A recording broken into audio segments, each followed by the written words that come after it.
بسم اللہ الرحمن الرحیم۔ السلام علیکم۔ Tariq Javed Khokhar advocate law for youth channel کے ساتھ ابھی بات کرتے ہیں کہ جی آج عدالتی حوالے سے اور عمران خان اور پی ٹی آئی کے حوالے سے اور کچھ انتظامیہ کے خلاف کیسز کے حوالے سے بہت اہم ترین ڈیولپمنٹ ہوئی ہیں، اس کی بات کر لیتے ہیں۔ ابتدا کرتے ہیں ہم اسلام آباد کے جسٹس بابر ستار صاحب کی عدالت میں جو ایک ہنگامہ خیز سماعت ہوئی ہے۔ یہ اسلام آباد ڈی سی اور انتظامیہ کے خلاف اور راولپنڈی انتظامیہ کے خلاف اور جیل انتظامیہ کے خلاف ماضی میں جو انہوں نے پی ٹی آئی کے خلاف اور پی ٹی آئی کے امیدواروں ورکرز کے خلاف جو ایک کریک ڈاؤن تھا، جس کو انہوں نے عدالتوں سے ضمانتیں مل جانے کے بعد جو ہے وہ نادیدہ قوتوں کی جو ایک ایما پر ایک جبر اور ظلم کرتے ہوئے اور کوئی کیس نہیں بنتا تھا تو ایم پی او کے آرڈر جاری کر کے وہ پی ٹی آئی کے لوگوں کو لیڈران کو گرفتار کر لیتے تھے۔ اس کے اوپر عدالت بہت برہم تھی اور کوئی تقریباً 70 کے قریب ایم پی اوز جو ہیں وہ اسلام آباد کی ٹیریٹری میں جاری ہوئے، جو کہ سبھی کے سبھی جب عدالتوں میں گئے تو وہاں سے کالعدم ہو گئے۔ اور پھر جو ہے وہ جب پرویز الہی کو ایک ایم پی او کے ذریعے گرفتار کر کے لاہور سے اسلام آباد لایا گیا تو تب عدالت کو مجبوراً سخت ترین آرڈر جاری کر کے ڈی سی سے جو اختیارات تھے ایم پی او جاری کرنے کا آرڈر کے اس کو واپس لے لیا تھا، تب جا کے یہ سلسلہ تھما تھا۔ تو اس سلسلے میں عدالت نے ایک توہین عدالت کی کارروائی چل رہی تھی جسٹس بابر ستار کی عدالت میں، جس کو گزشتہ سماعت تک پر یعنی آج سے 4-5 دن پہلے جو سماعت تھی اس کے اوپر پھر اس کو روزانہ کی بنیاد پر چلانے کا فیصلہ کیا تھا عدالت نے۔ اور اب آج بڑی ہنگامہ خیز جو ہے سماعت ہوئی ہے، اس کے بعد اب اس کو کل تک ملتوی کر دیا گیا ہے۔ جو سرکاری وکلاء ٹیم تھی ڈی سی کی کو جو ڈیفینڈ کر رہی تھی ٹیم، انہوں نے جسٹس بابر ستار کو ایک بہت ہی آپ یہ سمجھیں کہ تضحیک آمیز الفاظ کے ساتھ ان کو مخاطب کیا اور ان کو کہا کہ جی عدالت ایک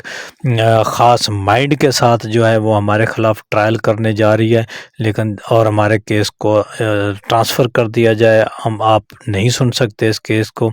جس پر عدالت نے ان کی یہ استدعا مسترد کر دی اور انہیں کہا کہ میں آئین اور قانون کے تحت کام کر رہا ہوں۔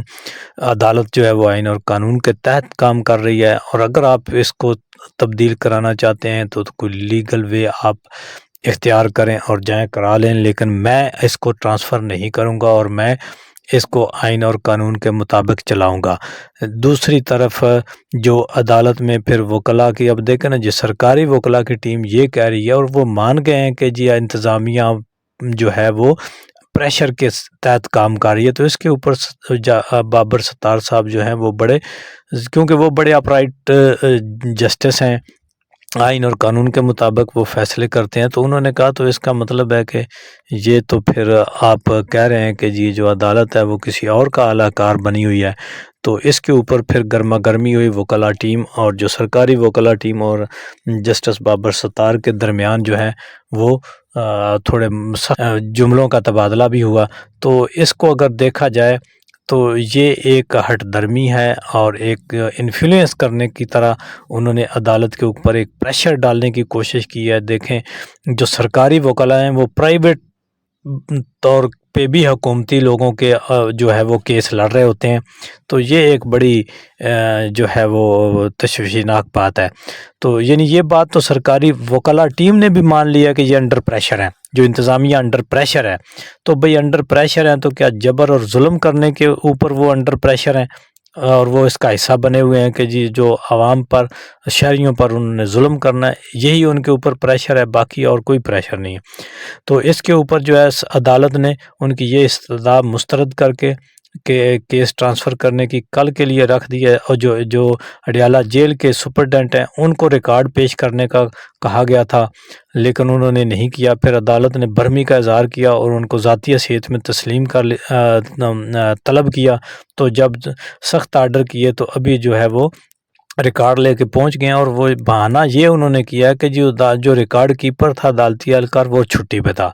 تو یہ دیکھیں، یہ ان کے جو لیمب ایکسکیوزز ہیں، تو اس طرح سے یہ بہت ہی زبردست اور ہنگامہ خیز سماعت تھی، اور لگتا ہے کہ یہ جو انتظامیہ ہے، ان کے جو غیر قانونی غیر آئینی ہتھ کنڈے تھے، ان کے اوپر اب ان کے نزدیک گھیرا تنگ ہوتا جا رہا ہے۔ لیکن دیکھتے ہیں کہ اب جو سسٹم ہے وہ مینج کر کے یہ کیس تبدیل کرا لیتے ہیں، یا یہ جسٹس بابر ستار صاحب ہی سنتے ہیں۔ جو بھی ڈیولپمنٹ ہوگی کل اس کے اوپر انشاءاللہ آپ کو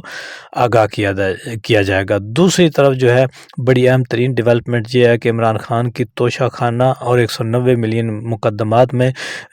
جو ضمانتیں ہیں وہ دائر ہو گئی ہیں۔ تو حالانکہ ضمانت کے اوپر لکام تو زیادہ سے زیادہ 1-2 سماعت کا آتا ہے، اس کے اوپر پھر فیصلہ آ جانا چاہیے۔ یہ دونوں کیسز میں ضمانتیں نیچے خارج ہوئی تھیں، لیکن کچھ عرصہ پھر جو ہے وہ ان کو دائر نہیں کیا گیا، تو اب پی ٹی آئی نے ان ضمانتوں کو دائر کر دیا ہے۔ تو یہ بھی اب 1-2 دن میں، یعنی 24 تاریخ کو یہ بھی سنی جائیں گی۔ تو اس طرح سے یعنی 1-2 دن میں یہ فیصلہ ہے، یعنی سماعت اس کی شروع ہو جائے گی، اور جلد اس کی فیصلہ آنے کی بھی توقع ہے، اور امید کی جا سکتی ہے کہ الیکشن سے پہلے عمران خان کے ان 2 کیسز میں بھی ضمانتوں پہ فیصلہ آ جانا چاہیے۔ لیکن دیکھتے ہیں کہ جس طرح دوسری طرف چیف جسٹس عامر فاروق صاحب جو ہیں وہ پی ٹی آئی کی درخواستوں کے ساتھ اور فیصلوں کے ساتھ کرتے ہیں، وہ تو پھر آئین اور قانون کے تحت ہی کرتے ہیں کہ کئی ماہ تک وہ آرگومنٹ سن کے فیصلہ محفوظ بھی کر لیتے ہیں، اور پھر وہ کئی ماہ جاری نہیں ہوتا، اور پھر عین موقع کے اوپر وہ جاری کرتے ہیں جب وہ لگتا ہے کہ جب وہ ایک فکس ٹائم آتا ہے تو اس کے اوپر وہ فیصلہ جاری کر دیتے ہیں۔ تو دوسری طرف دوسری 2 بڑی اہم درخواستیں ہیں کہ انہی 2 کیسز کے اوپر جو ٹرائل چل رہا ہے،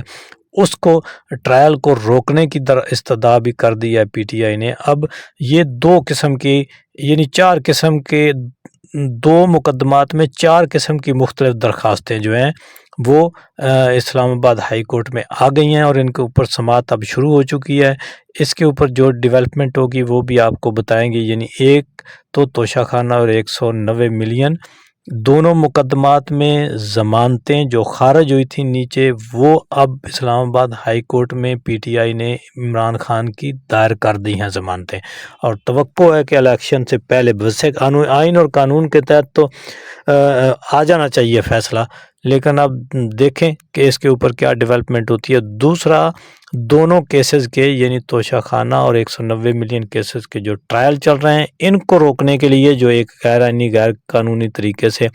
جیل کے اندر ٹرائل کیا جا رہا ہے، اس کو سٹے کرنے کے لیے، روکنے کے لیے بھی پی ٹی آئی نے درخواستیں دائر کر دی ہیں۔ یہ بھی چیف جسٹس کی سربراہی میں 2 رکنی بینچ ان کو سنے گا۔